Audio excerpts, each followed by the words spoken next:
gentlemen of the press, um, at the Lagos State Police Command, we are happy to present to you some of our achievements recently, especially electoral offenders, electoral and criminal offenders during the recently concluded general elections. You would recall that after the presidential elections, we recorded a total of 28 cases and we got 23 suspects. And after our investigation and screening, we transferred five of these suspects and the exhibits recovered from them to INEC, and we prosecuted one of the offenders.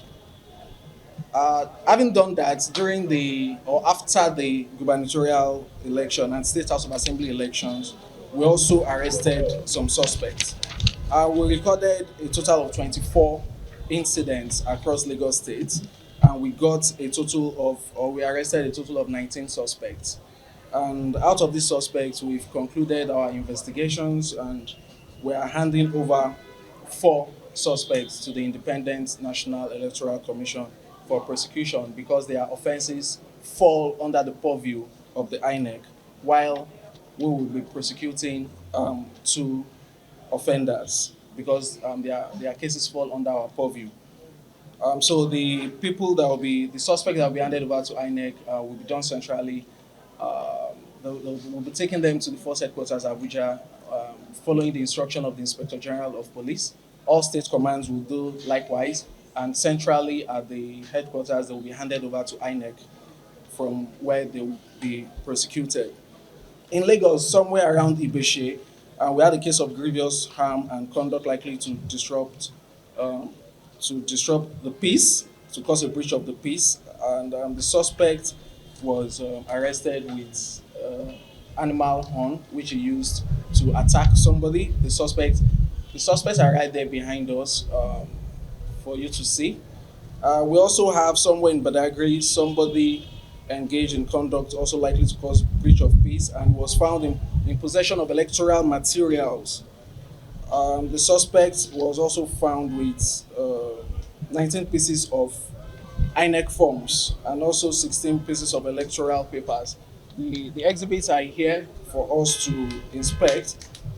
Also in Woroshoki area of Lagos, we also arrested somebody who was arrested threatening INEC officials and voters. The suspect is also here for you to see. Also in the Yanapaja area of Lagos, we arrested two suspects. They were found with electoral materials. They are all displayed here. In all of these cases, we also recovered PVCs, we recovered ballot boxes, we recovered ballot papers, and some weapons, offensive weapons used by some of these suspects, like knives, axe, pepper spray, locally made pistols, daggers, and other forms of firearms. So in total, um, combining the presidential and gubernatorial election suspects we got from them, we are handing over to INEC a total of eight suspects, while the police will be prosecuting three suspects. So for the elections, we got a total of 11 suspects. You will recall that we arrested way more than that. Even the military arrested some people who they handed over to us. But we did our investigation, and those not found culpable were actually released, some on bail. So we have a team that will be prosecuted. In addition to all of these, while the election was going on, it wasn't like the people that were criminally minded totally stayed away from crime. Some people were still engaging in criminal activities, and we did not just look away and concentrate totally on election. We're still mindful of that fact that some people could still engage in crime, so we're still alert in that regards too. So while the elections were going on, to the build up of the election, we're still protecting Lagosians and investigating cases and arresting criminals. So we have a few cases that we would like to present, and hopefully residents and visitors to Lagos State can learn from some of these things. We have a case of conspiracy and kidnapping. These are cases that we have concluded, that we have arrested suspects, and they are going to be arraigned any moment from now. We have a case of kidnapping. These these people Three of them. They specialize in kidnapping, transporting them to their hideouts, and collecting ransom, the typical kidnap case, before releasing their suspect. But we're able to arrest one of them, and through painstaking investigation, we arrested others, and we have all the suspects in custody.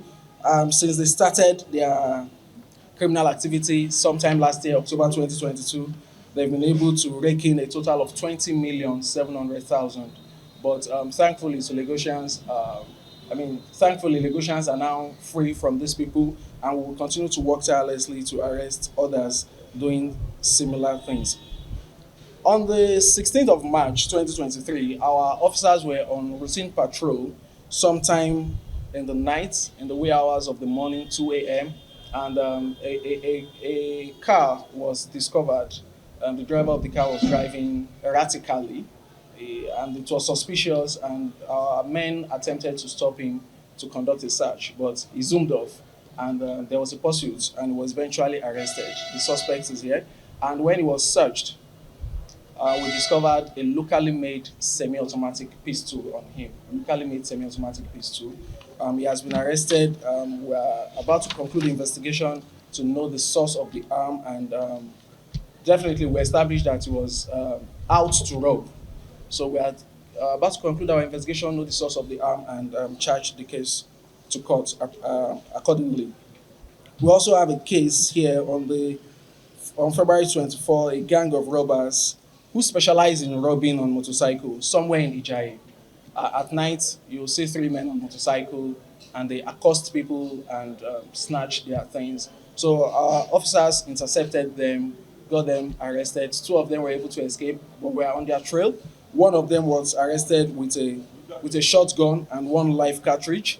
The suspect is here, and the exhibit too has been recovered.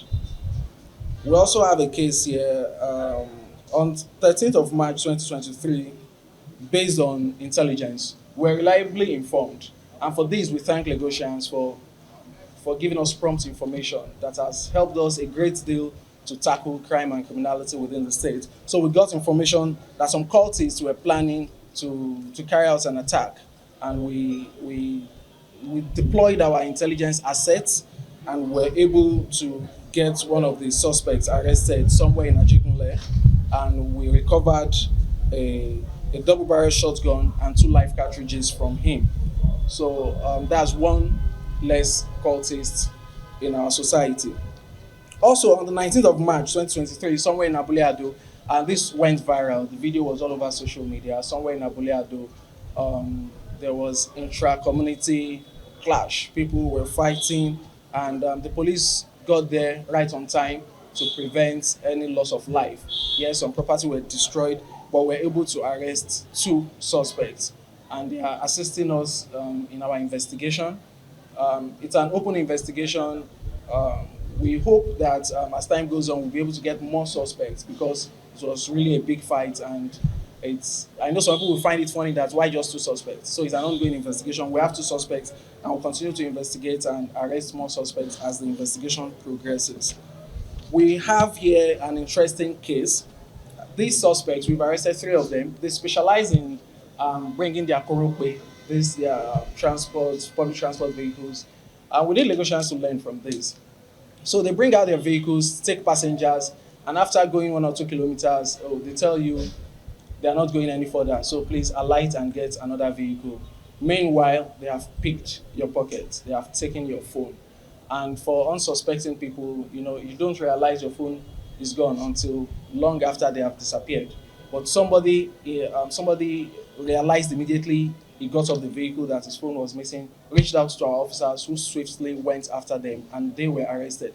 Now, this is how they operate. We need people to learn from this. So they pick phones from morning till night. They do this and pick phones and pick phones. They do this on repeat. So at the end of the day, they gather all the phones and take it to somebody who takes out all the SIM cards, all of the SIM cards. This person is not interested in the phone. He just needs the SIM card. And with the SIM card, you can just buy credit on the phone, on the line. And you know how it operates. If you are buying credit on your own line, you are not asked for a PIN. So they buy credits, and once the bank alert comes in, they know the amount of money in that person's account. And they do some other transaction and they are able to clear the account, wipe off all the money. But the interesting part, okay, so the suspects are here and they'll be prosecuted. But the interesting part is they have not been able to find a way around clearing money from SIMs that have SIM lock. That's one feature that every phone has, that every SIM has, but people take for granted. SIM lock. SIM lock works such that if you take out your SIM and put in another phone, it will not work unless you put the PIN. So we are encouraging people to use SIM lock. It doesn't cost you money. Take your phone, go to your settings, input the SIM lock. So that if peradventure you lose your phone and people like this get hold of your phone, they cannot tamper with your account, so to speak. So the suspects are here and they will be prosecuted accordingly. Sometime this morning, too, we arrested two suspects. Now we got information a few days back that a truck conveying a brand new Nissan Rogue belonging to the U.S. Embassy was parked somewhere, and before the driver came back, the truck had been moved. The truck, the contents, everything had been moved. And immediately we got this information, we deployed our intelligence assets and we started diligent prosecution into this case. And I'm happy to say in the early hours of this morning, we, we got the truck back. We located the truck, it was intact. The brand new vehicle in the container was still there, and we were able to arrest two suspects. The suspects are here, and very soon we shall be handing over the truck to the rightful owners, the U.S. Embassy. We appreciate Lagosians for trusting in us, for giving us prompt information. We wish to state categorically that all our human and operational resources have been fully, optimally deployed across the length and breadth of the state. The Commissioner of Police, Lagos State Command, CP Idowu, has mandated all area commanders, all divisional police officers to ensure that there is no breakdown of law and order in their respective areas of responsibility. So we assure Lagosians that we prioritize their safety and security